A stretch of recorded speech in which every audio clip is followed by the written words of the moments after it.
হর হর মহাদেব, ওম নম শিবায়। কেমন আছেন আপনারা সবাই? আমি দীপ্তেশ বি মণ্ডল। সরি নয়েসের জন্য, বাট আমি আমার কোনো উপায় নেই, আমার এটা করতেই হচ্ছে।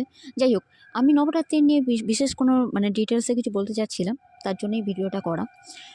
আপনারা অনেকেরই মনে প্রশ্ন জাগতে পারে যে যে আমরা কীভাবে কি ধারাতে আমরা মায়ের সেবা দিলে মা খুশি হবেন বা কিছু তেমন কোনো কিছু নেই। তবে হ্যাঁ, যদি আপনারা কঠিন থেকে কঠিনভাবে নিজেদেরকে সারেন্ডার করতে পারেন বা মায়ের চরণের শোকে দিতে পারেন, তাহলেও হবে।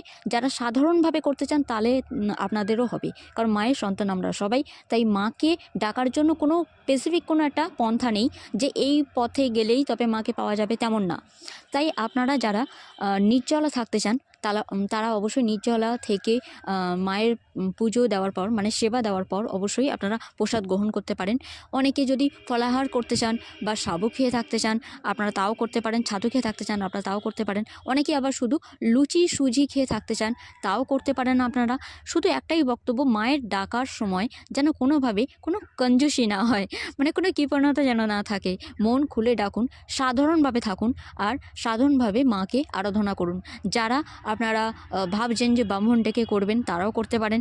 যারা ভাবছেন যে শুধু একটা মায়ের প্রতিমার সামনে পিকচার রেখে আমরা আরাধনা করব, সেটাও করতে পারেন।